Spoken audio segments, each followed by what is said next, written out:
Il répète souvent au sujet de notre cheikh Rabi' bin Hadi al-Madkhali, qu'Allah le préserve, et ça, vous l'avez entendu, enregistré même de certains pour lesquels on avait de l'admiration et de l'estime et du respect. Ils ont dit que Cheikh Rabi' yaqbalu at-talqin. On lui fait dire une chose, il la répète. Est-ce que vous savez la signification de cette parole? Et avec ça, je vais terminer, Inch'Allah. Bien évidemment, ce sujet, on peut en parler pendant des cours et des cours et des cours. Mais on va se limiter à ce dernier point, bi'idnillah. Car on a dépassé déjà le temps de 10 minutes. Ils disent que Cheikh Rabi' yaqbalu at-talqin. On lui fait dire une chose, il la répète. Est-ce que vous savez la signification de cette parole dans la balance de la science? Qu'est-ce que ça signifie chez les hommes de science? Qaboul at-talqin, dans sa définition, ils disent قبول الشيخ ما يلقى إليه من حديث أو يقرأ عليه أو يدس في كتبه سواء من كلامه أو كلام غيره. C'est quoi l'acceptation de talqin? C'est que le cheikh accepte ce qu'on lui fait dire, il le répète, ou ce qu'on récite devant lui en lui disant que c'est tes paroles. Il croit effectivement que ce sont ses paroles. On les écrit dans ses livres. Il croit que c'est lui qui les a écrits. Que ce soit des choses de ses propres paroles à lui, ou des choses qu'il a rapportées de d'autres shuyukh. Ça, c'est un cheikh qu'on dit de lui, il accepte at-talqin. On lui fait dire, il répète. Et talqin, il faut savoir qu'il est de plusieurs catégories. At-talqin, il y a une catégorie qui est blâmable. Et c'est celle-là qui est visée par les savants du hadith. Il y a une catégorie qui est acceptée. Tu dis à quelqu'un, dis la ilaha illallah. Ça, c'est un talqin. Il dit la ilaha illallah. Ça, c'est même recommandé. Ou quelqu'un, il arrive à un âge, il a des oublis. Il charge quelqu'un de lui dire que ça, maintenant c'est l'heure de salat. Ou tu dois faire tes ablutions. Ça, il n'y a aucun mal. Mais par contre, ce qui est blâmable, lui aussi, il est de deux catégories. Sarihun wa dimni. Direct ou indirect. Nous, ce qui nous intéresse ici, c'est de savoir quel est le jugement de l'acceptation de talqin chez le muhaddithin. Quel est le statut d'un cheikh quand on lui dit une chose, il la répète. Il l'accepte, comme si c'était de ses propos à lui. Quel est le jugement de ce cheikh? Il faut savoir que l'acceptation de talqin est une caractéristique qui fait tomber un cheikh et qui le rend faible, car ça indique qu'il ne mémorise plus bien. Il a une faible mémorisation. On lui dit que c'est toi qui as dit ça, il croit effectivement que c'est lui qui l'a dit, alors qu'il l'a jamais dit. Et ça montre que ce cheikh, il est touché par une grande insouciance. Donc, il ne peut pas être un cheikh de confiance.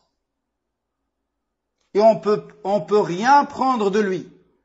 Depuis qu'il a été décrit par cette chose-là.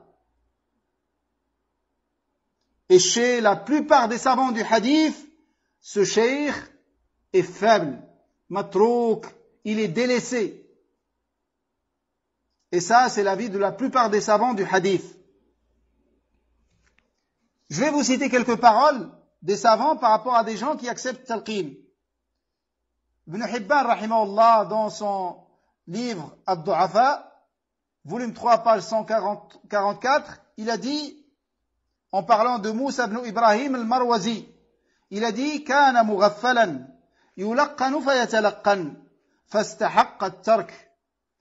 C'était un homme insouciant, distrait. On lui faisait dire une chose, il la répète. C'est pour ça il a mérité d'être délaissé.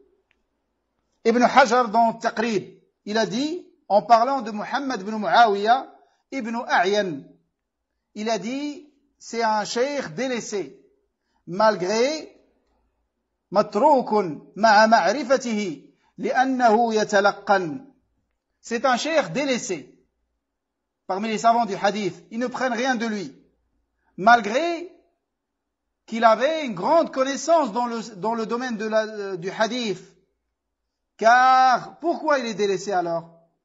Il a beaucoup de science, il est délaissé parce qu'il a accepté talqin. Donc maintenant, si on dit que Cheikh Rabi accepte talqin, il faut savoir que ça vaut ne rien prendre de lui. Et comme je vous ai dit par rapport à Cheikh al-Bukhari, comme je peux vous dire par rapport à tous les savants de la Sunna, on n'a pas de problème dans l'acceptation qu'un cheikh a dévié. Car personne n'est à l'abri. Ni toi, ni moi, ni un cheikh, ni personne n'est à l'abri. C'est pour ça, dua de Nabi alayhi salam qui répétait le plus, Ya muqallib al-qulubi thabbit qalbi ala dinik. Alors que dire de nous? Que dire de nous, des gens faibles?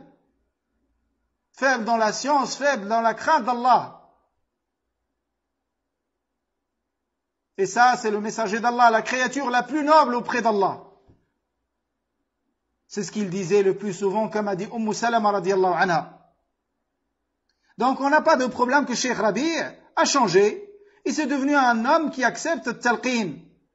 Est-ce que ça, on l'accepte comme ça, ce jugement, qui fait tomber un très grand savant comme ça? Ou il faut ramener des dalils? À votre avis? Ya ikhwa, ya uqala, elles sont au parti où les raisons des hommes, des salafiyin, qui ont suivi cette tendance égarée? Elles sont parties où leurs raisons? Est-ce qu'on accepte une critique comme ça de la bouche de quelqu'un parce que c'est un salafi, ou il faut qu'il ramène des arguments? Wallah, il faut qu'il ramène des arguments, sinon il faut qu'il se repente. Sinon il va avec les innovateurs, quel que soit cet homme. Et si on ouvre cette porte, il ne restera plus aucun savant salafi. C'est pour ça que cette religion est préservée avec ses règles.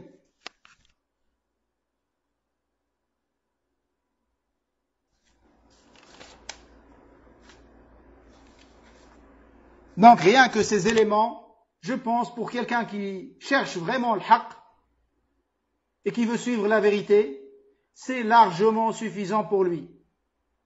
Et ce que je vous conseille, je conseille à mes personnes, levez-vous dans le 3e tiers de la nuit et invoquez Allah et demandez-lui la guider et de vous montrer la vérité. Et invoque Allah avec un cœur qui veut suivre la vérité. Pas qui veut suivre cette tendance ou cette tendance. Tu ne seras pas guidé. Jusqu'à l'invoquer avec un cœur qui ne veut que suivre la guidée partout qu'elle soit. Je demande à Allah subhanahu wa ta'ala de nous raffermir sur la sunna et sur l'amour de nos savants et défendre nos savants salafiyin contre ces déviants et ces égarés. Et nous lui demandons de ramener ceux qui ont dévié vers le haqq. Wallahi, ceci est plus aimé pour nous